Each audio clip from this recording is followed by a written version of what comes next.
So this is a fairly simple logic, but quite effective, especially if you wanted to trigger one sound or affect one sound, but you can't use like a box collide or anything like that. So you got uneven spaces. So we have these triggers here, and they have using Unity's event system here.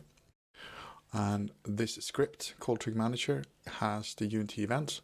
So we have one for enter and one for exit. And then that's pretty much it. And then in this here, we'll add the Trigger Manager here. So when we enter and exit, this will trigger this Trigger Manager script, which looks like this. And here, so when that is invoked, in this case I'm using some Y stuff here, but it's essentially just trigger enter and trigger exit corresponding to these. And then we're using a counter here, keep track on where the player is. So count to 0 if statement, and then we count up outside of that. And then in trigger exit, then count to 2, then we're coming out, and then we reset the counter. The trigger ball here is for a different purpose, so this is not part of this logic, so you can essentially get rid of that.